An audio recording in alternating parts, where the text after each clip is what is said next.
네, 구매자 세미나부터 하도록 하겠습니다.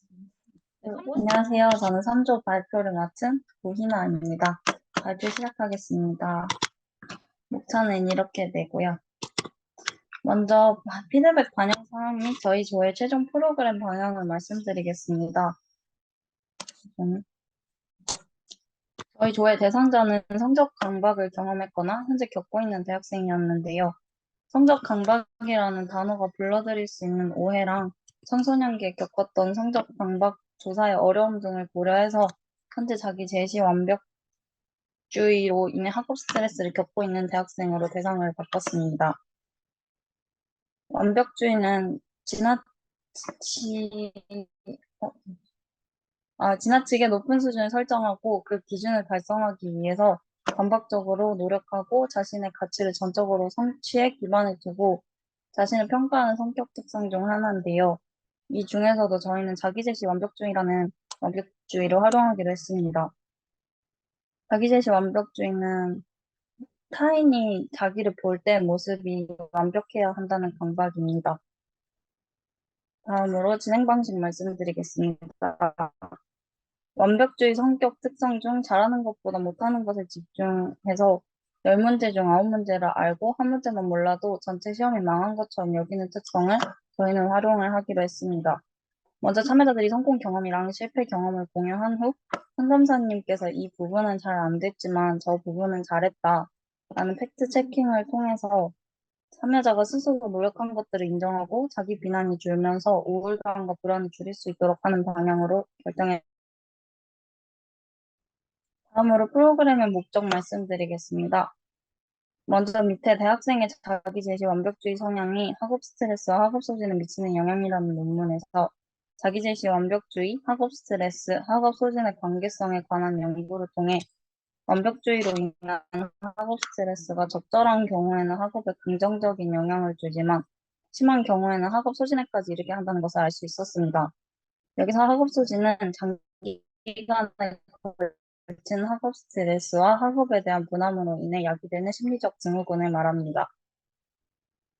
저희는 이를 막기 위한 불안과 우울 감소를 프로그램의 목적으로 결정했습니다. 다음은 프로그램의 필요성입니다. 2022년 아동 청소년 행복지수 측정 및 활용 연구 결과를 통해서 통계 결과를 가지고 왔습니다. 이 표는 저희가 보기 편하게 그려놓은 것이라서 조금 실제 비율이랑 다르게 보일 수도 있습니다. 아동과 청소년에게 통계에서 각각 행복하지 않다고 느끼는 경우를 7가지 범주 안에서 선택하게 했는데요.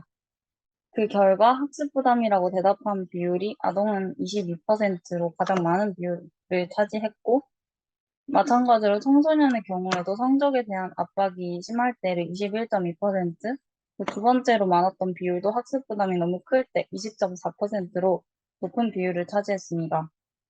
이러한 결과를 통해서 대학생뿐 아니라 아동과 청소년도 학업과 관련하여 부담을 느끼고 더 이르러서 행복과 관련하여 부정적인 반응도 보였습니다. 이 통계표를 통해서 학업 스트레스는 정서적, 신체적으로 부정적인 영향을 줄 수 있다는 것을 확인할 수 있었습니다. 네, 이 아래 그림은 학업 스트레스를 해소하기 위해서 진행된 프로그램들인데요. 아래 그림과 같이 색채, 요가 등의 매체를 이용한 프로그램이나 이완 훈련을 통한 인지치료를 이용한 프로그램들이 학습 스트레스를 다루기 위한 프로그램으로 많이 나오고 있는데요. 하지만 참여자들이 직접 경험을 공유하거나 이야기를 나누어보는 프로그램은 상대적으로 많이 안 나오고 있기 때문에 경험을 공유해보는 프로그램이 필요할 것으로 판단했습니다. 다음으로 요구 분석 계획을 말씀드리겠습니다. 먼저 요구 분석 대상자는 학업 스트레스를 겪고 있는 대학생인데요. 완벽주의와 학업 스트레스 관련된 질문에 대한 대답을 통해서 심층 인터뷰 대상자를 선정하고 프로그램 방향과 대상자를 조금 더 구체하기 위함입니다. 또한 심층 인터뷰 대상자 기준은 자기 제시 완벽주의의 특성을 보이는 대학생과 자기 제시 완벽주의 특성을 보이지 않는 대학생으로 총 3분 선정할 예정입니다. 이들 간의 차이를 확인하고 자기 제시 완벽주의 특성을 보이는 대학생에게 필요한 프로그램을 만들기 위해서 대상자 선정 기준을 이렇게 결정했습니다. 요구 분석 방법 중 자료 분석으로 선정하였고, 요구 조사 방식은 구글 폼 설문조사로 진행됩니다. 아직 확정은 아닌데요. 구글 폼 설문지 설명란에 쓸 문구입니다. 저희 학회 설명과 저희가 만들고 있는 프로그램에 대한 설명을 포함했습니다. 이거는 요구 분석 질문 구성입니다. 질문은 앞에서 언급했던 대학생의 자기 제시 완벽주의 성향이 학업 스트레스와 학업 소진에 미치는 영향이라는 논문에서 가져왔는데요. 성격 특성인 완벽주의 관련 문항 19문항과 학업 스트레스 관련 문항 38문항으로 나누어 총 57문항으로 구성되어 있습니다. 성격 특성의 문항의 경우는 완벽주의와 자기 은폐 문항을 넣어 설문의 의도가 완벽주의 관련된 것이라는 것을 잘 보이지 않게 섞어서 구성했습니다. 또한 요구 분석 대상자가 완벽주의라는 설문지라는 것을 알게 됐을 경우 의식해서 거짓으로 대답을 피하기 위해서 저희가 성격 특성이라는 단어를 써서 완벽주의라는 단어를 없애고 성격 특성이라는 단어로 모두 대체했습니다. 학업 스트레스의 경우는 학업 관련 스트레스 중에서도 5가지 유형으로 공부, 시험, 수업, 성적, 진로 스트레스로 나누어져 있습니다. 이 질문들을 통해서 저희가 도출해내고 싶은 결과는 성격 특성에서 완벽주의 문항과 자기 은폐 문항으로 나뉘어 있는데 이 두 개를 바탕으로 그냥 완벽주의와 자기 제시 완벽주의를 나눌 수 있을 거라고 판단했고요. 학업 스트레스의 경우는 5가지 유형 중 가장 유의미한 결과, 즉 가장 스트레스를 많이 받고 있는 스트레스 유형을 선정을 해서 그냥 학업 스트레스가 아닌 선정한 유형의 학업 스트레스로 프로그램을 구체화시키고 방향성을 잡아갈 예정입니다. 감사합니다.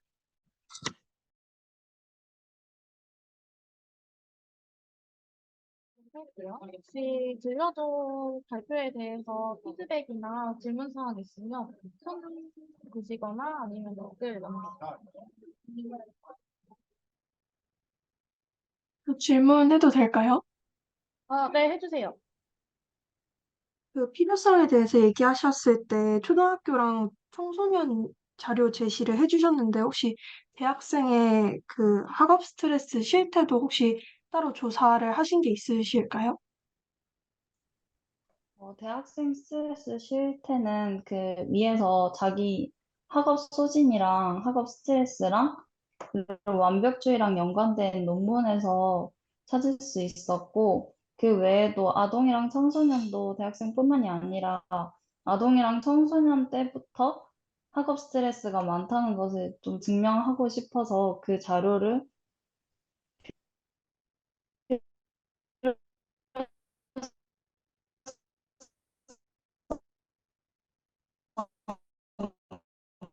전에 설문지 문항이 그 성격 특성 19문항이랑 학업 스트레스 몇 문항이라고 하셨죠? 제가 잘 못 들어서 학업 스트레스 38, 이 조금 길거나 많다는 생각은 혹시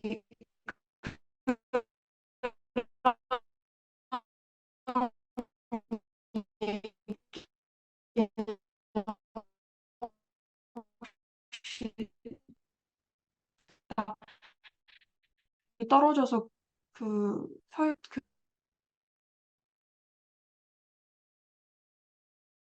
저 위에서 논문에서 가져왔다고 했잖아요. 근데 원래는 학업 스트레스 중에서도 공부 스트레스랑 성적 스트레스만 넣으려고 했었고, 완벽주의 같은 경우에도 자기 은폐 질문들을 다 없애려고 했는데, 그러다 보니까 저희 설문지 의도가 너무 잘 드러나는 것 같아서 일단 다 넣어봤고, 그리고 그 질문들이 조금 많이 짧아요. 그냥 뭐 나는 완벽주의인 것 같다 하면 바로 그냥 예, 아니요가 나올 수 있을 만한 질문들인 것 같아서 일단 만화도 한번 해보자라고 결정됐습니다. 문항이 리커트 척도가 아니라 그냥 예, 아니요 이런 문항인가요? 리커트 척도긴 한데 이게 완벽주의거나 성적 스트레스 같은 경우에는 보통이다라는 답이 잘 안 나오는 것 같더라고요. 일단 리커트 척도로는 해놨는데 어느 정도 이게 딱 생각나는 대로 바로 표시할 수 있지 않을까 싶어서 문항은 그대로 뒀습니다. 네. 네, 감사합니다. 더 질문이나 피드백 사항 있으신가요?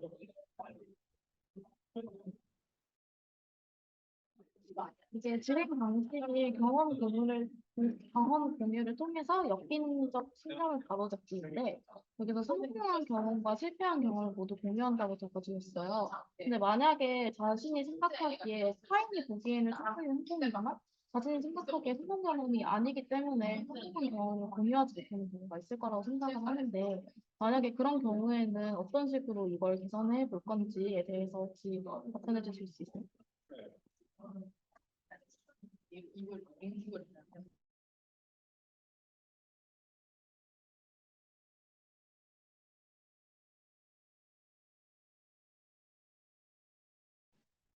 네, 그 경험 공유에 대한 어려움에 대한 질문 맞을까요? 네네. 이게 아예 경험 자체에 성공한 경험이 없다고 생각하는 경우에는 이 경험에 네. 대해서 어떻게 다룰 건지에 대한 질문이었어요. 성공한 경험이 없더라도 어차피 다 같이 얘기 나누면서 뭐 성공한 실패한 경험이었는 줄 알았는데 그게 다른 뭐 얻어지는 것들이 있다거나 하는 여러 경험 경험을 통해서 자연스럽게 좀 알게 될 것 같아요. 여러 가지 것들이 깨닫는 점이나 뭐 여러 가지 느낀 점들을 공유할 수 있지 않을까 생각합니다.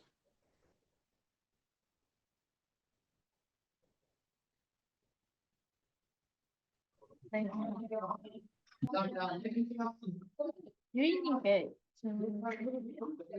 요금속 대상자 선정에서 어, 이게 처음에 요구 분석 대상자를 자기 제시 완벽주의로 인해서 학업 스트레스를 겪고 있는 대학생이라고 하셨는데 사실 인터뷰 대상자에서는 완벽주의 스트레스가 아닌 다른 스트레스를 겪고 있는 대학생과 완벽주의 스트레스를 겪고 있는 대학생이 둘 다 인터뷰를 할 거라고 하셨어요. 근데 이게 처음에 대상자는 스트레스를 겪고 있는 학생인데 완벽주의 스트레스를 겪고 있는 학생인데 이게 아닌 사람을 어떻게 심층 인터뷰 대상을 할 건지 혹시 대상자를 좀 더 폭넓게 선정해도 되지 않은지.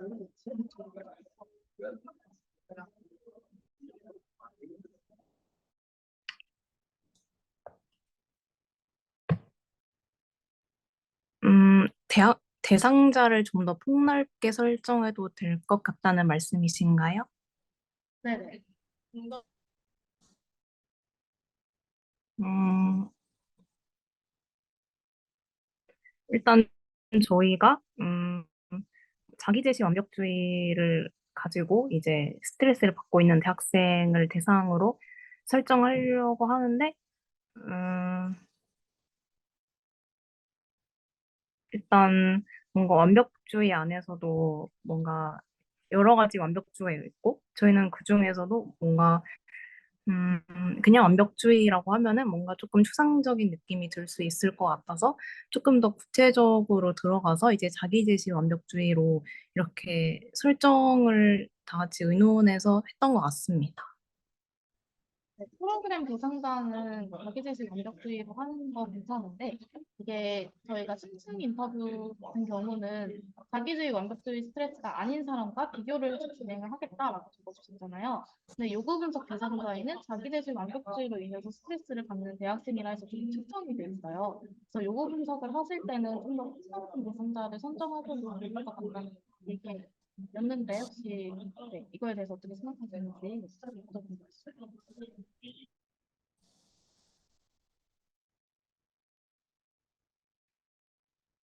음, 뭔가 말씀 들어보니 조금 폭넓게 설정을 해도 좋을 것 같다는 생각이 드는 것 같습니다. 한번 음, 일단 저희가 이제 대상자를 설정하는데 이제 그 대상자가 스스로도 자기가 완벽주의인지 아니면은 뭐 자기 자신 완벽주의인지를 인지하지 못할 가능성이 있다고 생각해서 일단은 음, 저희가 대상을 이제 자기 자신 완벽주의로 정해도 이제 참가자분들이 아닌 참가자분들도 당연히 있을 수 있다고 생각이 들어서 음, 그래서 이제 심층 인터뷰에서 조금 나눈다고 이렇게 저희가 네, 정했던 것 같습니다.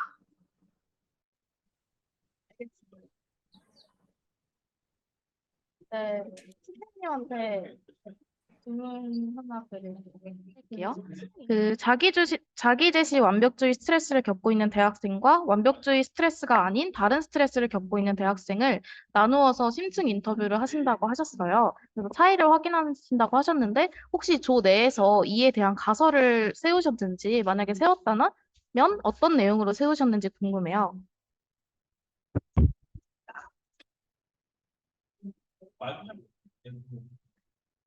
저희가 가설을 따로 지금 세우지는 않았고, 저희가 요구 분석 시 활용할 질문들을 세 가지 정도로 간단하게, 현재 완성 상태는 아니지만 세 가지 정도로 간단하게 나타냈는데, 자신의 학업 스트레스 정도를 점수로 나타낸다면, 이랑 어떤 상황에서 학업 스트레스를 받나요?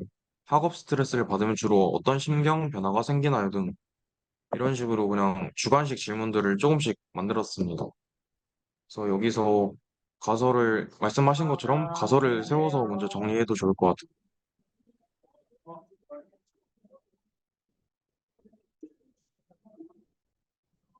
네, 감사합니다. 네, 가설을 세워서 한번 정리를 해보면 좋을 것 같아서 조끼리 과연 어떤 차이가 있을지 먼저 얘기를 나누면 그러고 나서 심층 인터뷰를 하면 좀 더 유의미한 결과가 도출되지 않을까 싶습니다. 네, 답변 감사합니다. 네, 질문은 여기서 끝이고요. 그 설문지에 대해서 잠깐 피드백을 드리면은 저희 학회 설명 같은 경우에 저희가 만들어 놓은 틀이 있어요. 그래서 틀을 저희가 드릴 예정이어가지고 학회 소개는 그 틀에 맞춰서 해주시면 되고 조 소개나 프로그램 소개는 각 조에서 자유롭게 작성해 주시면 됩니다. 그래서 이 설문지에서 이 부분만 수정해 주시면 될 것 같고 요구 분석 질문 네, 일단 전체적인 피드백을 드리자면 일단 구체적인 대상자 선정이 잘 된 것 같고 근거도 논리적으로 잘 해주신 것 같아요. 또한 이제 길잡이조랑 비슷한 주제이시긴 한데 제가 다 확인을 해봤을 때 차별화도 잘 이루어졌어요. 하지만 대학생의 학업 스트레스에 집중한 자료가 좀 더 많이 있으면 좋을 것 같고 요구 분석 질문에 대해서 자세한 설명이 조금 부족했던 것 같아요. 이 PPT만 봤을 때. 그래서 PPT에 좀 더 질문을 추가해 주셨으면 좋겠다라는 생각이 들었었고, 네. 하지만 이게 3조가 조원이 갑자기 2명이나 나갔고, 조장도 같이 바뀌는 바람에 많이 혼란스러우셨을 텐데, 발표 준비를 성실히 잘 해오신 것 같아요. 다만 이번 자료 제출이 조금 늦어진 점에 대해서는 감점이 있을 예정이고, 다음부터는 늦지 않도록 주의해 주셨으면 좋겠습니다. 일단 준비하느라 고생하셨고, 발표 잘 되었습니다. 감사합니다. 혹시 구글 폼 설문지 만드는 데 있어서 하나만 여쭤봐도 될까요? 네네. 저희가 그 구글 폼 설문지를 아까 에브리타임 같은 데 올릴 때 문구랑 같이 올리잖아요. 네. 문구랑 같은 거 올릴 때 저희가 일기 때는 팀원 이름을 다 썼던 걸로 기억을 하는데 네. 혹시 이번에는 저희가 카카오톡 채널도 활성화가 돼 있고 인스타도 활성화가 잘 돼 있는 상황에서 네. 조원들 이름을 다 넣어야 할지 아니면 굳이 넣을 필요는 없을지 궁금해서 여쭤 일단 제 기억으로는 팀원 이름까지는 안 넣었던 것 같은데 그냥 학교를 넣었던 것 같거든요. 어디 어디 재학 중인 학생. 근데 저도 제가 생각해도 일단 일기 자료가 조금 쌓이기도 했고 저희가 유튜브나 인스타나 이런 거에 영상 꾸준히 올리고 있으니까 굳이 개인정보를 그렇게까지 많이 밝힐 필요는 없을 것 같아요. 네, 감사합니다. 네. 그러면은 다음 조 발표 들어보도록 할게요. 2조죠. 길다비조 발표자분 화면 공유 해주세요.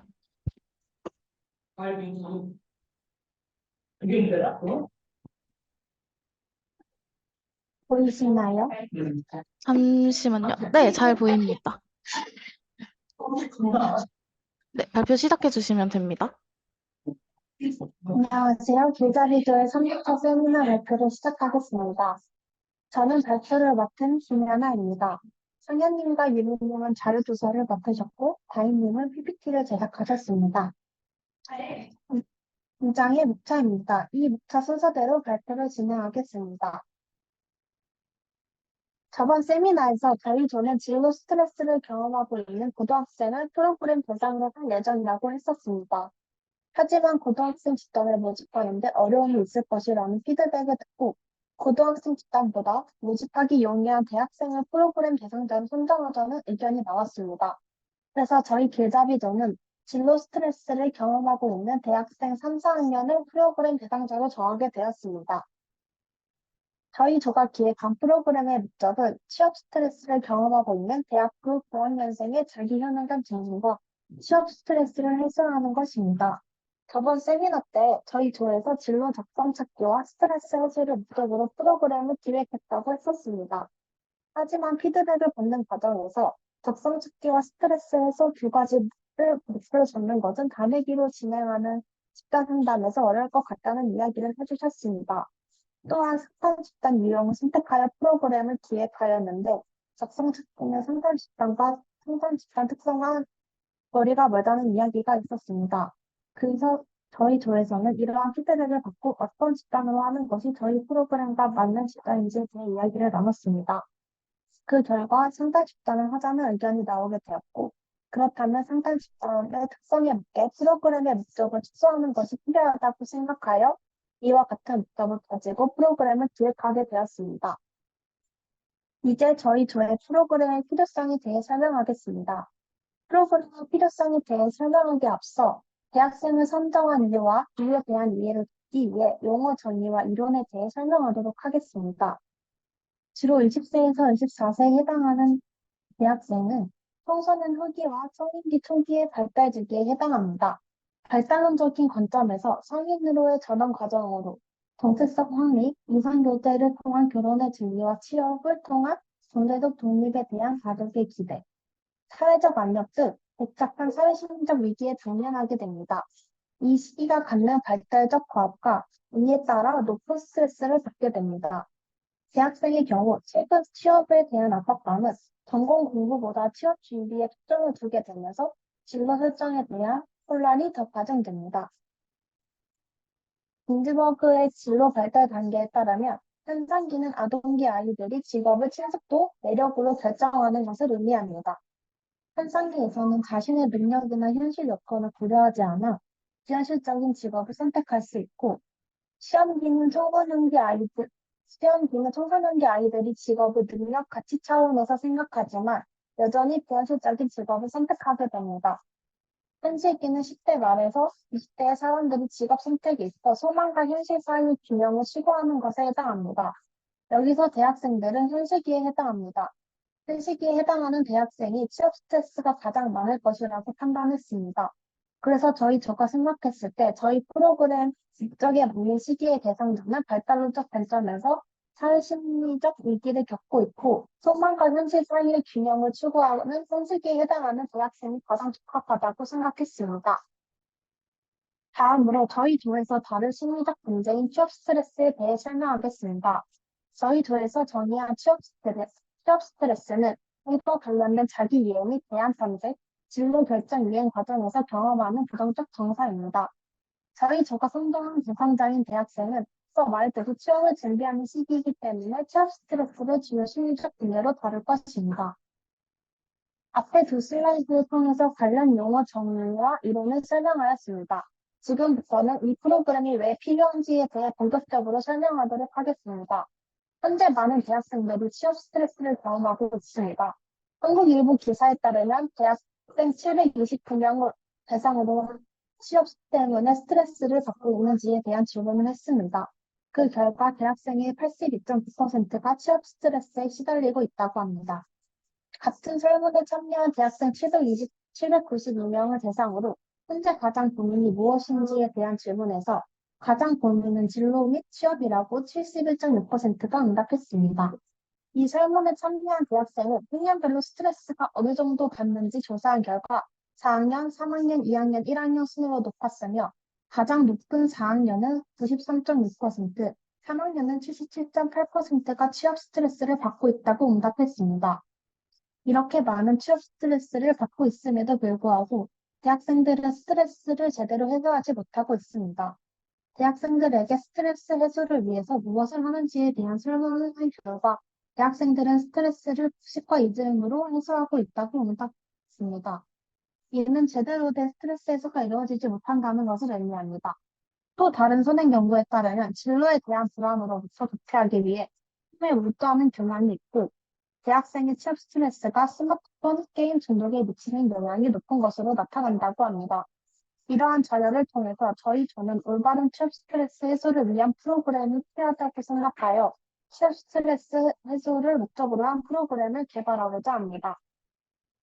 방금까지 저희 조의 프로그램의 필요성을 스트레스 해소를 중점으로 설명했다면 이제부터는 자기 효능감과 자기 이해 사이의 관계에 대한 이야기를 해볼까 합니다. 2021년 신유티 논문에 따르면 취업 스트레스의 원인에는 자기 이해 및 직업에 대한 정보 부족으로 인해 우울과 불안 등의 불안정한 심리 상태를 경험한다고 합니다. 진로에 대한 막연한 두려움과 불안함, 자기 이해 부족, 전공의 무의미함도 취업 스트레스의 원인이라고 합니다. 이 연구에서 연구 대상자 5명 중 자기 이해 부족이 4명이 있었습니다. 자기 이해가 부족한 것은 진로 미결점과 관련이 있다는 것을 알 수 있었습니다. 2026년 전문의 재경 연구에 따르면 진로 미결점을 응답한 재학생을 대상으로 진로 미결점 이유에 대해 설문조사를 하였을 때 나의 적성과 흥미, 가치를 잘 몰라서가 32.1%로 가장 높았습니다. 저희 조는 이러한 자료들을 토대로 취업 스트레스를 해결하기 위해서는 자기 이해가 필요하다고 생각하였습니다. 결론적으로 저희 조에서는 많은 선행 연구들을 보았을 때 자기 이해는 자기 효능감 증진에 도움이 된다는 것을 파악하였습니다. 그 중에서 진로 결정 효능감은 일과 관련된 자신의 성격, 흥미, 적성, 가치 등의 탐색, 자신에게 가능한 진로 대안 탐색, 진로 대한 자기 자질의 미친 능력, 진로 결정을 이행하는 과정에서 경험하는 증점이 그런 정서의 대처 등에 대한 자기 확신을 의미합니다. 즉, 자기 이해는 자기 효능감 증진에 도움이 되고, 자기 효능감 중 하나인 진로 결정 효능감에 도움이 됩니다. 자기 효능감이 증진되면 취업 스트레스를 해소할 수 있기 때문에 취업 스트레스 해소를 위해서는 자기 이해가 필요합니다. 그래서 저희 조는 대학생의 필요에 맞춰 자기 효능감 증진을 통한 진로 스트레스를 해소를 추구하며 이러한 근거들로 바탕으로 프로그램을 기획하였습니다. 다음으로 저희 조의 요구 분석 계획입니다. 저희 조에서는 요구 분석 대상자를 4년제 재학 중인 대학교 3, 4학년 전체 집단으로 설정하였습니다. 4년제 대학교를 한정한 것은 전문대 학생 집단과 4년제 학생 집단이 필요로 하는 프로그램이 다를 것이라고 생각하였습니다. 4년제 대학생 집단이 저희 조 프로그램의 목적과 더 맞다고 판단하여 4년제 대학교로 한정했습니다. 3, 4학년 전체 집단으로 대상을 구체한 것 또한 앞에서 필요성 설명할 때 이야기했듯이 취업 스트레스를 가장 많이 받는 집단을 대상으로 요구 분석을 진행하기 위해 대학교 3, 4학년으로 구체화했습니다. 저희 조의 요구 분석 방법은 이미 존재하는 서류나 보고서 등을 새로운 프로그램을 위한 참고 자료로 재분석하는 방법이 기존 자료 분석을 통해 많은 자료를 확보하고자 합니다. 기존 자료 분석을 통해 얻은 자료를 토대로 설문지를 만들어서 설문조사 기법을 사용할 예정입니다.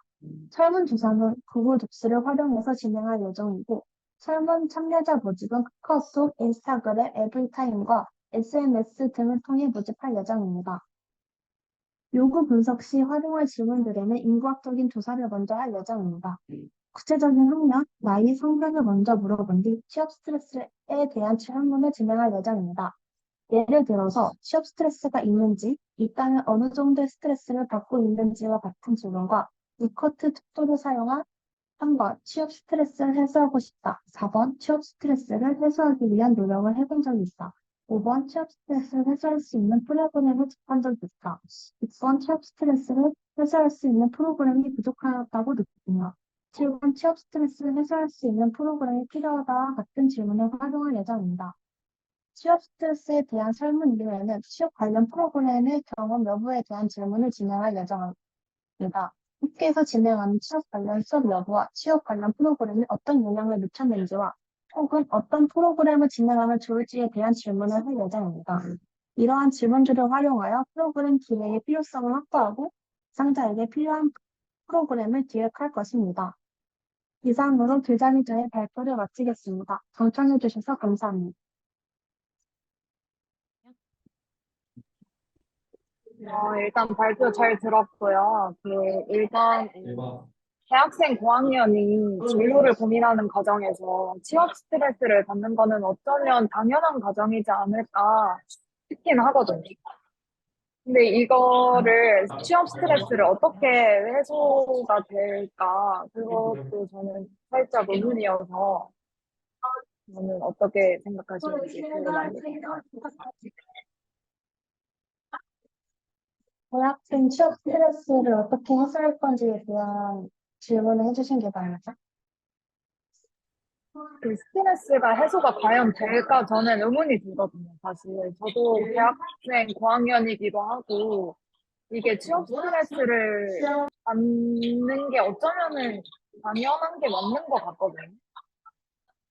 그래서 사실 이게 과연 스트레스 해소가 가능한 일인가 저는 의문이 들어서 어떤 방법으로 해소를 하시는 건지도 궁금하고, 이게 해소가 될까도 저는 사실 의문이 들어서 그 질문을 한번 드려본 겁니다.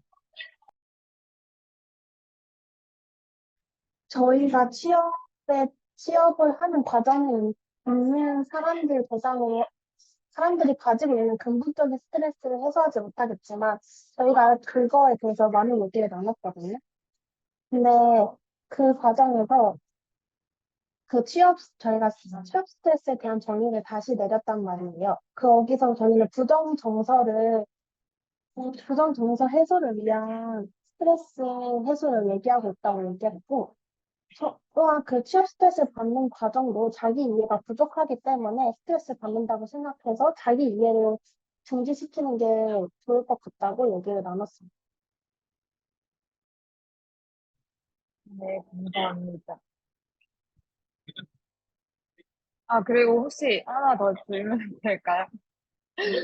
그 스트레스 해소 방법에서 그 게임, 술 이렇게 먹는 거 이런 게 좀 되게 높게 설문에서 올라온 걸로 알고 있는 그 자료 제시해 주셨는데 스트레스 풀려고 게임하고 술 먹고 맛있는 거 먹는 게 저는 사실 이상해 보이지는 않거든요.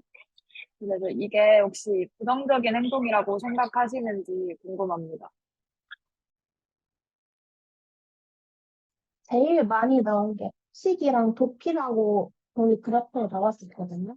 근데 음식을 먹는 행위 자체는 나쁜 게 아니지만 식은 사실 건강에 좋은 것도 아니고 그게 옳은 스트레스 해소 방법이 아니잖아요. 도피 또한 그 현실을 무시하는 거지 받아들이지 않고 있는 거기 때문에 이러한 스트레스 해소 방법은 다른 거로 대체돼야 된다고 생각하였습니다. 그럼 그 프로그램에서 그 해소 방법에 대해서도 다루시는 건가요?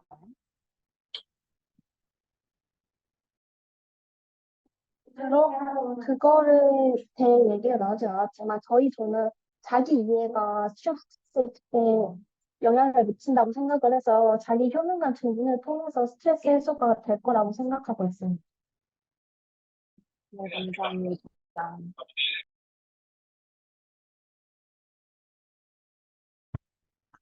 네, 다현님 질문해 주세요. 혹시 신청 인터뷰는 진행하시지 않는 걸까요? 저희 그, 설문조사 모집한 다음에 거기서 심층 면담이나 이런 거 할 의향이 있다 하는 분들 모아서 따로 물어볼 예정입니다. 그러면 일단은 지원하신 분들은 모두 심층 인터뷰 하실 예정이신 건가요?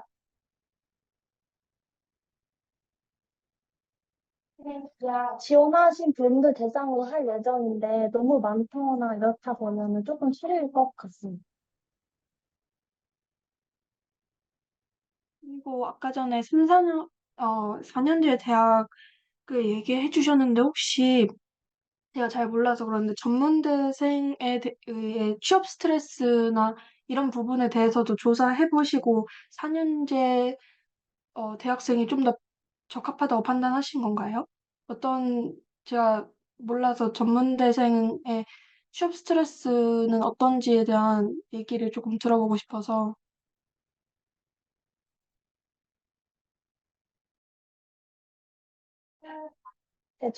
저희가 생각했을 때 전문대생은 그 4년 전에랑 비교했을 때 학년 기준 자체도 다르고 취업을 위한 경로 자체도 많이 다르다고 생각하여서 4년제 대학생으로 선정했습니다.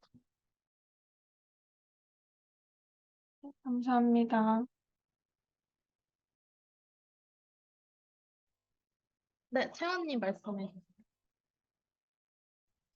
일단 발표 너무 잘 들었고요. 저도 진로에 관련해가지고 관심이 너무 많아가지고, 이런 주제에 대해서 많이 찾아봤었는데, 이 개념을 너무 잘 정리해주시고, 구체화도 딱, 자료에 맞게 근거해가지고 너무 잘 들어가셨다고 생각해가지고, 앞으로 너무 기대가 돼요. 근데 여기서 저 하나 조금 피드백 드리고 싶은 거는, 어, 프로그램 대상에 대한 얘기인데, 일단은 2조 맞으시죠? 2조에서 취업 스트레스의 원인을 자기의 필요성으로 꼽으신 거잖아요. 자기 이해가 부족해가지고 진로 미결정으로 이어진 거라고 그걸 주로 잡으신 거잖아요. 근데 진로 미결정에는 제가 몇 개 좀 봤을 때는 보통 네다섯 가지 그 큰 요인으로 좀 나뉘더라고요. 그 중에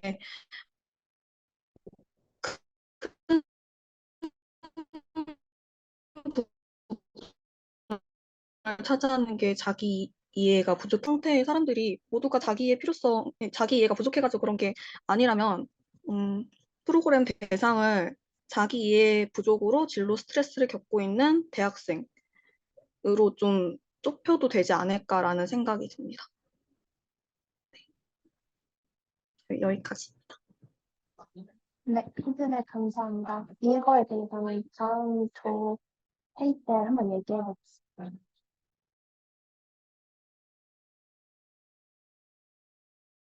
네, 혹시 또 질문할 거나 피드백 하실 사항 있으신가요?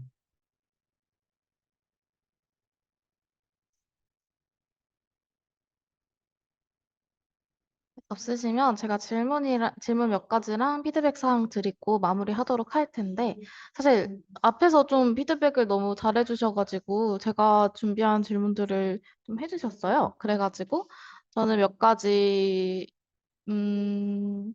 질문이 하나네요. 네, 제가 준비한 질문 중에 하나밖에 남지 않아가지고 유미님께 질문 드릴게요. 잘 들리시나요? 네. 아, 근데 이거 별거 아니고 그냥 취업 스트레스의 원인에서 처음에 자기이해 및 정보 부족이 있는데 두 번째에도 자기이해 부족이 있어서 이게 같은 논문에서 나온 원인인지 아니면 그냥 다른 논문에서 나온 원인이어가지고 같은 말이지만 두 번 넣은 건지 궁금해서 여쭤보고 싶었습니다.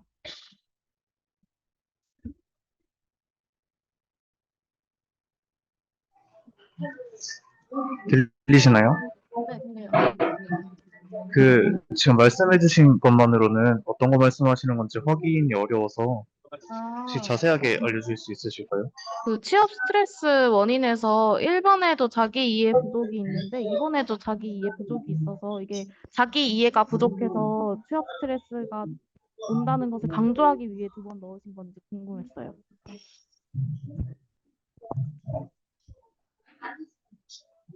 잠깐 확인 좀 하고 말씀드려도 괜찮을까요? 네, 괜찮습니다. 네, 두 개 같은 논문에서 나온 게 맞고요. 그리고 아마 정리하는 과정에서 잘못 들어간 것 같습니다. 아, 네, 감사합니다. 혹시 그냥 강조하기 위한 건지 궁금해서 네, 여쭤봤습니다. 그러면은 질문 사항은 더 없고 일단 제가 몇 가지 그냥 제안이나 피드백 정도 드리자면은 여기 도표에서 그 취업 스트레스를 경험하고 있고 해소하지 못하고 있다라고 제시해 준 게 좋기는 한데 각 설문에 질문이 뭐였는지를 이 제목 쪽에 써주셨으면 좀 더 이해하기 쉬웠을 것 같아요. 그래서 그거 만약에 나중에 도표 쓸 일이 생기시면 이런 질문을 통해서 이런 결과가 도출되었다 정도 설명해 주시면 좋을 것 같고 그리고 이제 이게 기사에서 따오신 것 같은데 만약에 이거 그 3조에서 사실 제가 말하려고 했는데 말을 못했거든요. 그래서 기사 따오실 때는 링크 말고 기사 제목도 같이 표기를 해주시면 좋을 것 같아요. 이게 PDF다 보니까 바로 기사 링크 연결이 안 되는 경우도 있어가지고 기사 링크뿐만 아니라 제목을 통해서 이 기사가 말하고자 하는 게 뭐였는지를 표시해 주시면 좋을 것 같습니다. 네, PPT 내용에 대한 피드백은 이 정도이고요. 그리고 이제 PPT 전반적으로 그 진로 스트레스랑 취업 스트레스가 혼재돼서 사용되고 있어요. 그래서 이거를 하나로 통일해 주시면 좀 더 통일성이 있을 것 같다는 생각이 들어서 좀 더 깔끔할 것 같다는 생각이 들었습니다. 그리고 이제 전체적인 피드백을 드리자면 일단 제가 요구조사 질문을 봤을 때 2조에서 궁극적으로 하고 싶은 게 무엇인지 좀 궁금했어요.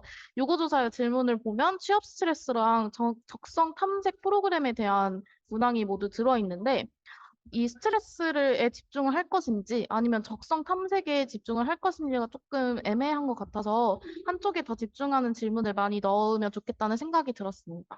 이게 요구조사에서도 그렇고 프로그램에서도 그렇고 저번 주에도 피드백을 드렸었지만 한쪽에 더 확실한 논의 후에 방향성을 재확립해 주시면 좋을 것 같습니다. 그리고 출석 기재에 대해서는 말씀을 드렸었고, 그리고 도표는 한눈에 잘 들어오게 잘 활용을 하신 것 같아요. 그래서 이해하기 좀 쉽게 잘 만드신 것 같습니다. 2조에서도 갑자기 인원 변동이 생겨가지고 혼란이 야기되기는 했지만, 제가 힘들면 언제든지 요청을 해주시면 도와드릴 예정이니 도움 요청해 주시면 감사하겠습니다. 네, 발표 잘 들었고 고생하셨습니다. 감사합니다. 저 혹시 한 가지만 더 피드백해도 될까요? 아, 네네네.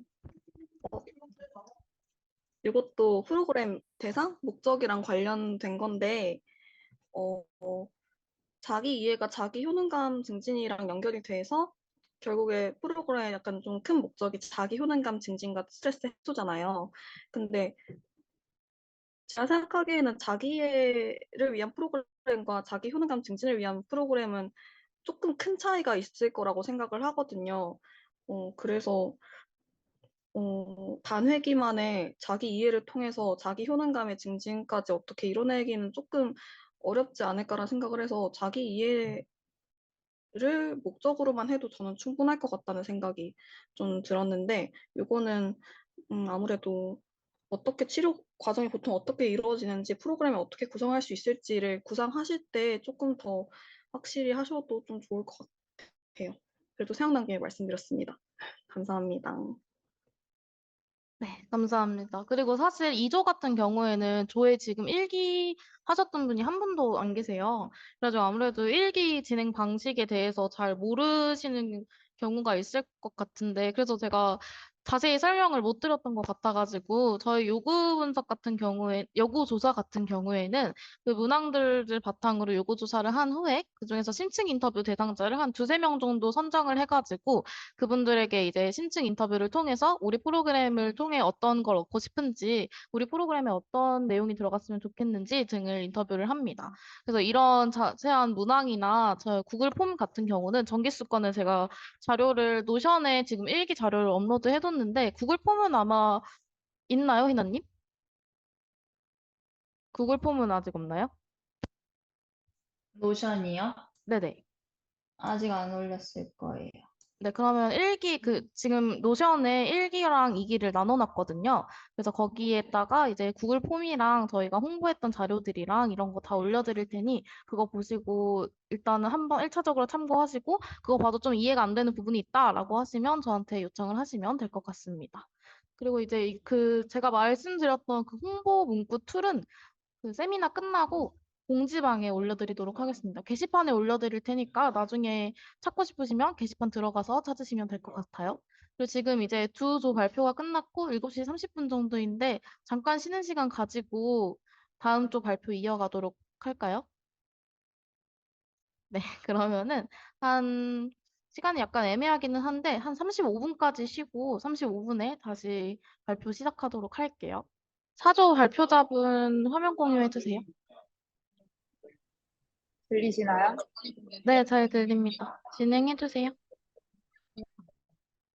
네, 안녕하세요. 사랑이조 3대차 세미나 발표를 맡은 이주윤입니다. 순서는 잠시만요. 네, 다음과 같이 진행이 됩니다. 네, 먼저 최종 프로그램 대상을 선정했는데요. 기존 다문화 가정 아동에서 조금 더 구체화해서 다문화 가정 아동 중에서도 초등학교 고학년을 대상으로 프로그램을 진행할 예정입니다. 다문화 가정 아동의 큰 문제로 학교 생활 부적응이 대두되고 있는데요. 이런 학교 생활 부적응이 낮은 자존감으로부터 생기는 것이라는 논문 자료가 되게 많았어요. 그래서 자아가 발달하고 사춘기가 시작되기 전 단계인 초등학교 고학년을 대상으로 자존감 향상 프로그램 기획을 진행하게 되었습니다. 프로그램 목적에는 다음 네 가지가 있는데요. 하나씩 논문 자료를 근거로 설명해 드리겠습니다. 네, 우리 사회는 국가 간의 물적뿐만 아니라 인적 이동이 가속화되고 있는 추세입니다. 따라서 이주 근로자, 국제 결혼 등에 따른 다문화 가정의 증가가 계속 이어지고 있습니다. 위에 보이시는 표를 보시면 전국적으로 다문화 학생이 꾸준히 늘고 있으며 그중 노란색 선, 다문화 가정 초등학생이거든요. 초등학교 비율이 가장 높은 것을 확인하실 수 있습니다. 그리고 또한 아래 표를 통해서 매년 전체 학생 중 다문화 학생의 비율이 늘어나고 있는 것을 확인하실 수 있습니다. 이 자료들은 사회에서 다문화 가정, 아동, 청소년에 대해 지속적으로 관심을 가지고 우리 사회에 잘 적응해 갈 수 있도록 도와줘야 할 필요성을 보여주고 있습니다.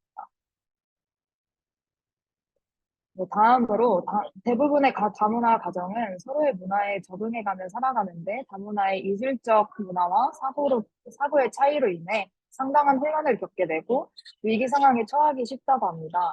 그로 인해 다문화 가정 아동이 성장하며 겪게 되는 어려움은 초등학교 입학과 함께 더 구체적으로 드러나기 시작하고 또래 관계에서 정체감 혼란 및 정서 행동 장애를 야기함으로써 이들의 학교 생활에 대한 적응과 발달을 방해한다고 합니다. 또한 자존감은 다문화 가정 아동의 심리 사회적 적응에 중요한 영향을 미칩니다. 다문화 가정 아동은 자신이 속한 사회에서 심한 위축과 불안을 경험하게 되고 교사와 또래 관계 형성에 큰 어려움을 경험하게 됩니다. 이로 인해 생기는 낮은 자존감은 학습이나 새로운 과제에 대한 두려움과 쉽게 포기하는 등의 부적응 행동이 원인이 되기도 합니다. 그러므로 아동의 긍정적인 자아 개념의 형성과 사회성을 형성하는 데에는 긍정적 자존감은 중요하다고 할 수 있습니다. 마지막으로 자존감은 자기 효능감과 상관관계를 가지고 있어 자존감이 향상될 경우 자기 효능감 또한 향상되어 학습 관련 기능에도 긍정적인 영향을 미칠 수 있습니다. 이런 이유들로 자존감 향상은 다문화 가정 아동들에게 가장 중요한 변인이라고 생각되어 프로그램 목적을 자존감 향상이라고 정하게 되었습니다. 다음으로 프로그램 필요성인데요. 앞서 설명드린 프로그램 목적과 관련이 많아요. 그 중에서도 다문화 가정 아동이 자신의 학교 생활 부정을 해소를 위한 자존감 향상 프로그램을 접한 기회가 부족했다는 점과 코로나 이후에 다시 대면 수업을 진행하게 되면서 다문화 가정 아동에게 학교 생활 부적응 문제가 발견되었다는 점을 통해 다문화 가정 아동의 자존감 향상 프로그램이 앞으로도 계속 개발되어야 할 필요가 있다고 보게 되었습니다. 네, 이렇게 다른 논문에서도 프로그램과 관련하여 학교 생활 적응과 관련된 프로그램이 지속적으로 필요하다고 얘기하고 있습니다. 프로그램 개발에 앞서 요구 분석을 하기 위해 대상자를 선정했는데요. 먼저 목적은 다문화 가정 아동의 자존감 정도, 다문화 가정 아동의 자존감이 학교 생활 적응에 미치는 영향, 대상자가 생각하는 프로그램의 효과 및 기대하는 바 등이 있습니다. 요구 분석 대상자는 학교 선생님, 센터 실무자, 다문화 가정 지인 등 다문화 가정 아동과 접촉할 수 있는 성인을 대상으로 했고, 다문화 가정 아동이 직접 설문조사를 실시하기에는 자존감 개념에 대한 이해 부족과 객관적 판단에 어려움이 있을 것이라고 생각되어서 객관적 시선으로 바탕으로 판단이 가능한 대상자로 선정하게 되었습니다. 이후 신체 인터뷰 선정 기준으로는 신체 인터뷰 의사가 있으신 분에 한해서 다문화 가정 아동 접촉 횟수, 부류 정도 등을 고려하여 선정할 예정입니다.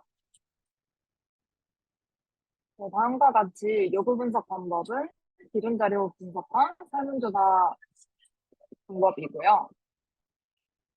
질문 구성은 다음과 같습니다. 먼저 인적 사항과 관련된 질문으로 성함, 연령, 소속, 성별 등이 있으며 요구 분석 질문으로 자존감과 학교 생활의 관련 수학, 다문화 가정 아동의 자존감 정도, 프로그램 효과 예상, 자존감 향상에 따른 학교 생활 저변 효과, 자존감과 부적응의 관련성, 프로그램 의견 등이 있고, 마지막으로 심층 인터뷰 참여 여부를 질문하며 설문을 마치려고 합니다. 또한 정량적 조사는 리커트 5점 척도를 이용할 예정이고, 설문지 상단에 개인정보 수집 동의, PCP 소개, 연구 목적, 자존감 정의 등의 정보를 제공하여 설문 참여자의 이해도를 높이려고 합니다. 예상되는 설문조사 인원은 약 15명 정도이며, 심층 인터뷰는 약 2~3명 정도를 진행할 예정입니다. 네, 저희가 이번 발표에서 참고한 참고 문헌이고요. 혹시 질문 있으실까요? 네, 질문 있으신 분들은 손 드시거나 댓글로 말씀해 주세요. 네, 유민님 말씀해 주세요.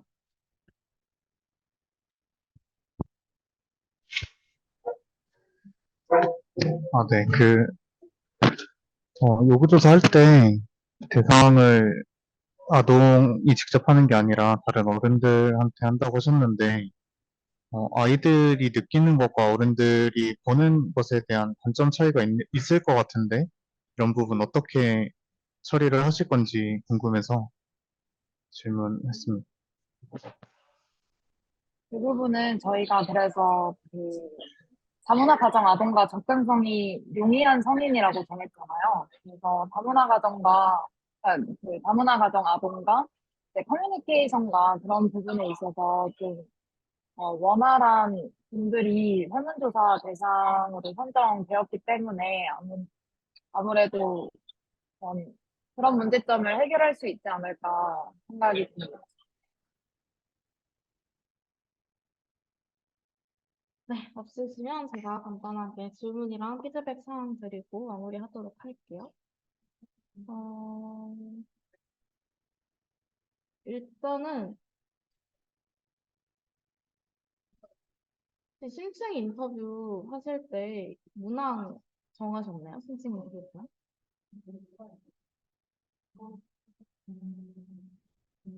문화요, 문화? 문항. 문항이요? 문항은 아직 정한 바가 없고, 저희가 내일 회의라 가지고, 주별 회의라서 내일 정할 것 같습니다. 알겠습니다. 그리고 그 요구 분석 대상자를 그 프로그램 대상자가 아니라 그 프로그램 대상자와 밀접한 사람으로 정해주셨는데 이거를 PPT에 안 적어주셔가지고 다음에는 이런 게 있으면은 PPT에도 적어주시면 피드백할 때 좀 더 용이할 것 같습니다. 네. 사조 내용에 대한 피드백은 이 정도고요. 이제 전체적인 피드백 말씀드리자면 이제 일단 출처에 대한 표기도 명확하고 저번 주에 제가 드렸던 피드백에 대해서 답변을 잘 준비해 오신 것 같아요. 다만 요구 분석 대상자를 왜 다문화 가정 접촉 경험이 많은 성인으로 결정했는지 그리고 심층 인터뷰에서는 어떤 질문을 할 것인지 이게 아직 내용이 확실하진 않은 것 같아요. 결정한 것 같은 경우에는 PPT나 나중에 자료에 추가해 주시면 좋을 것 같습니다. 그리고 이제 요구조사 대상자 모집과 프로그램 대상자 모집이 다른 조에 비해서 아마 많이 까다로울 것 같아요. 그래서 어떻게 이걸 모집을 하면 좋을지 방안에 대해서 미리 생각해 보시면 좋을 것 같고, 대상자가 혹시라도 모집이 되지 않았을 때 대안도 미리 생각해 봐주시면 좋을 것 같습니다. 발표하느라 고생하셨고, 준비하느라 고생하셨습니다. 잘 들었습니다. 네, 그럼 이제 마지막으로 1조 발표 듣고 피드백하고 이번 주차 세미나 마무리하도록 할게요. 1조 발표자분 화면 공유해주세요.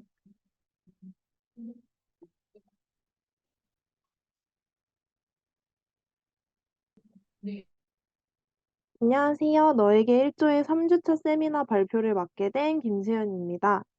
발표 목차로는 최종으로 선정된 프로그램 대상자와 프로그램의 목적, 프로그램의 필요성과 요구 분석 계획으로 크게 나눠서 말씀드리도록 하겠습니다. 저번 주 세미나 피드백을 반영해 반추에 관해 저희 조 안에서 반추에 관한 정의를 내려보았습니다. 앞으로 조별 회의와 기획을 진행하면서 조금씩 반추의 의미가 달라질 수 있지만 대략적으로 이렇게 정의해 보았습니다. 반추란 경험한 어떤 사건에 대해 계속해서 생각하는 경향으로 개인의 부정적인 경험에 몰두하게 함으로써 문제 해결보다는 문제 회피 성향을 유도하는 사고방식입니다. 반추가 심해지면 불안과 우울 같은 심리적 문제의 기반이 될 수도 있습니다.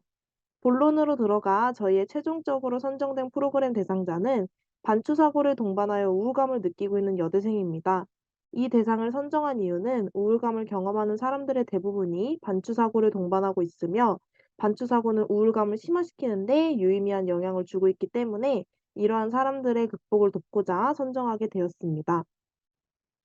저희가 선정한 요구 분석 대상자는 앞선 프로그램 대상자와 동일한 반추 사고를 동반하여 우울감을 겪는 수도권 여대생입니다.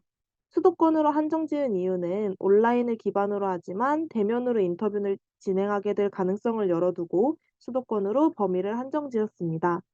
그 후 심층 인터뷰 대상을 선정하는 기준으로는 구글 폼을 이용한 1차 요구 분석 설문 답변자 중 심층 인터뷰에 동의한 답변자를 인터뷰 대상으로 선정할 예정이며 설문지에는 척도 형식의 객관식 문항과 자신의 이야기를 풀어쓸 수 있는 주관식 문항이 포함될 예정입니다.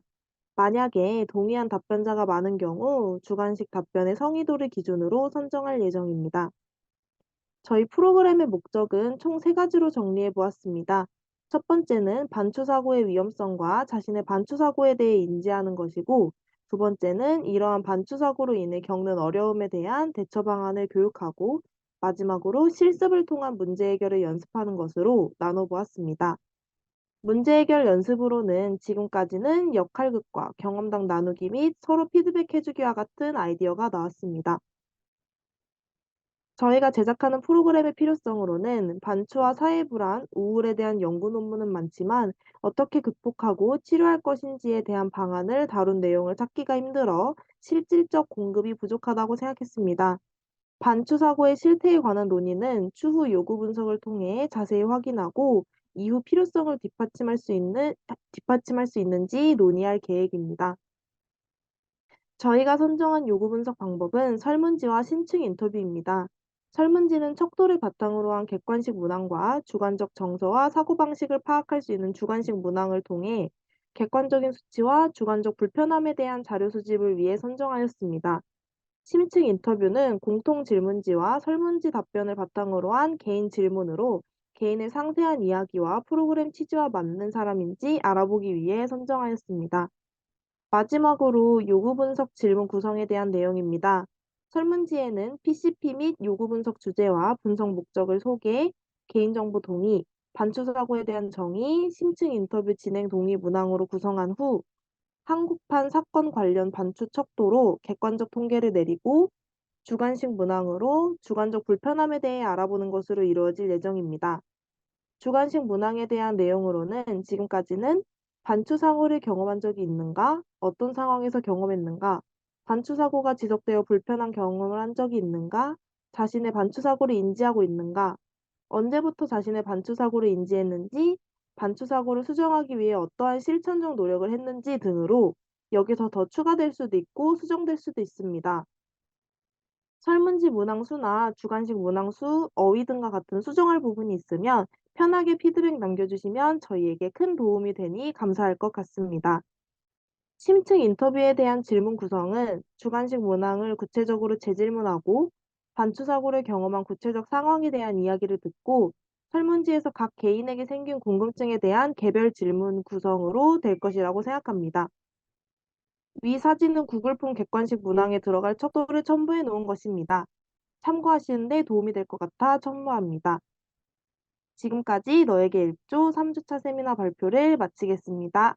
감사합니다.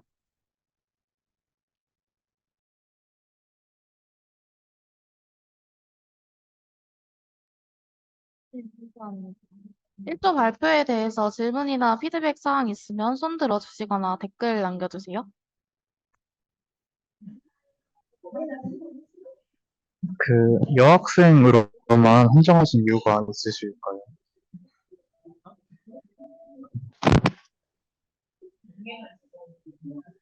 여학생으로 선정하게 된 이유는 저번 주 발표 때도 짧게 언급을 드렸지만은 일단 저희 조원의 대부분이 거의 다 여대생으로 여자가 좀 더 접근이 용이했고, 그리고 논문을 찾아봤을 때 남자보다 여자가 더 우울감을 느끼는데 취약하다는 그런 연구 결과가 있었기 때문에 여대생으로 선정을 하게 되었습니다.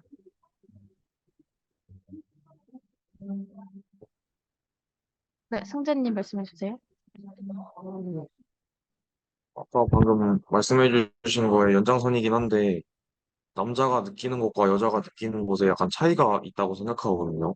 그런 점에 있어서 여대생으로만 범위를 줄이고 그런 식으로 진행하면은 설문지 결과에 있어서도 남자랑 여자 둘 다 진행했을 때보다 저희가 확인할 수 있는 그런 지표들이나 자료들, 수치 이런 게 좀 달라질 수 있다고 생각하는데 어떻게 생각하시나요?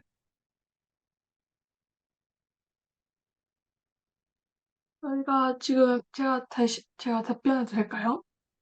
저희가 지금 설문지를 통해서 확인하고 싶은 게 어떤 특정 그 남녀 성비에 따른 우울감 정도가 아니라 이 저희가 실제로 프로그램을 대상으로 할 사람들의 이 그 반추 사고의 심각성과 그리고 어느 정도 반추 사고가 진행됐는지 일상에서 인지하고 있는지 등을 그 좀 더 내담자를 알아가는 과정이기 때문에 저희가 만약에 두 성별 차이 없이 모두 다 그 저희 프로그램 대상자에 넣었다면 그런 수치도 중요하겠지만 여기서는 딱히 고려할 게 아니라고 생각이 됩니다.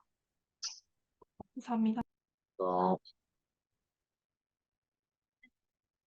있으시면 제가 질문 몇 가지랑 피드백 드리고 하도록 할게요. 일단 질문이 좀 있는데, 질문은 아니고 이거 약간 잠깐 간단한 피드백인데, 일단 그 프로그램 대상 선정 이유랑 감시 사고에 대한 용어 정리가 쉽고 명확하게 잘 되어 있는 것 같아요. 그래서 좀 이해하기 쉬웠고, 그런데 만약에 그 논문에 혹시 표가 있었나요? 그 우울감이나 감시 사고에 관한 표 같은 게 있었으면은 PPT에 넣어주셨으면은 한눈에 들어오기 쉬웠을 것 같아요. 그래서 이거에 대한 자료를 넣어주신다면 기획안에는 표 같은 게 들어가면 더 좋을 것 같다는 생각이 들었습니다. 그리고 회원님께 질문드리고 싶은데, 이거 프로그램 1-2 프로그램의 목적에서 역할극을 실습을 통한 문제 해결 연습이 역할극이 있어요. 이게 역할극을 어떤 형식으로 할 건지 혹시 생각해 본 것이 있으실까요? 네. 저희가 생각했던 거는, 그때 내가 평소에 반추하는 그런 상황을 재현해서, 어, 평소에 하는 거를 내가 이렇게 하면은 그 주변인 역할을 맡고 좀 개입해서, 근데 뭐 이렇게 생각할 수 있지 않을까 하면서 좀 반추 사고를 끊어주고 좀 현실적으로 좀 지금 여기로 좀 둘 수 있게 해주는, 어쨌든 자신의 경험을 쉽게 털어놓을 수 있는 일환의 기회를 만들고자 이런 식으로 한번 아이디어를 구상해봤습니다. 네, 제가 오면서 사실 저도 역할 스크립트 온라인으로 해봤었는데, 네, 아무래도 온라인이다 보니까 공간의 제약이 있는데, 이런 공간의 제약을 어떻게 해결할 것인지에 대해서 좀 생각을 해보셨나요?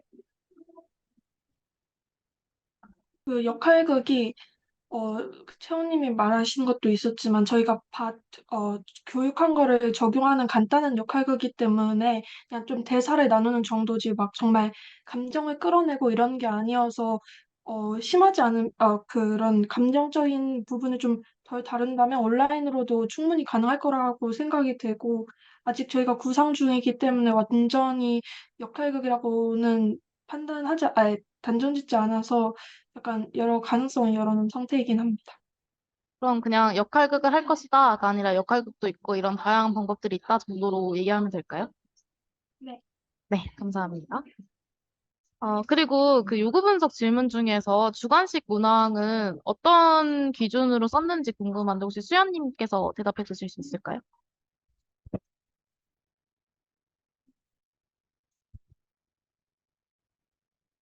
어, 일단 그 객관적인 수치나 좀 통계적인 부분 같은 경우에는 객관식 문항에서 충분히 판단을 할 수가 있을 것이라고 생각을 했기 때문에 주관식 문항 같은 경우에는 약간 저희가 개인적으로 궁금한 거 그리고 프로그램을 진행하면서 좀 기본적으로 알아갈 만한 그런 기본 문항들을 기준으로 세웠다고 보시면 될 것 같습니다.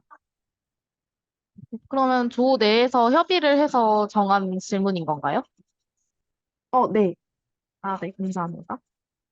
그러면은, 다현님한테 질문 드릴게요. 그 요구분석 질문 구성 중에 심층 인터뷰에서 각 개인에게 생긴 궁금증에 대해서 개별 질문을 한다고 적어주셨는데, 이 질문들은 혹시 어떤 방향성을 가지고 어떤 느낌으로 할 건지 궁금해서 여쭤보고 싶어요. 저희가 아직 완전히 결정은 내리지 못했는데 이 반추 사고를 가지게 된 계기가 무엇인지에 대해서 질문을 하다 보면 과거 경험을 나올 수도 있는데 그때 혹시 그 신층 인터뷰 대상한테 좀 더 물어볼 수 있는 개인적인 질문이 생길 수 있을 것 같아서 일단 넣어두었습니다. 그럼 심층 인터뷰는 뭔가 틀을 정해놓고 정해놓은 질문을 한다기보다 그냥 그때 그 사람에게 맞는 질문을 한다고 이해를 하면 될까요? 일단 주관식 문항 제 질문하는 거 바탕으로 좀 더 깊게 알아볼 예정입니다. 네. 감사합니다. 네, 질문은 이 정도에서 끝이고, 이제 전체적인 피드백을 드리자면, 일단 대상자 선정도 적합한 근거를 바탕으로 논리적으로 잘 진행을 하신 것 같고, 프로그램 방향성도 잘 확립이 된 것 같아서 인상 깊은 자료였습니다. 그리고 이 방향 그대로 프로그램이 잘 완성돼서 잘 실행이 됐으면 좋겠다는 생각이 들었어요. 다만 앞에서도 얘기했듯이 도표와 같은 시각 자료를 함께 활용을 해서 발표를 해주신다면 좀 더 직관적인 발표가 될 것 같다는 생각이 들었습니다. 발표 잘 들었고, 이번 주도 고생하셨습니다. 감사합니다. 네, 고생 많으셨습니다. 오늘 세미나 마무리하도록 할게요. 감사합니다.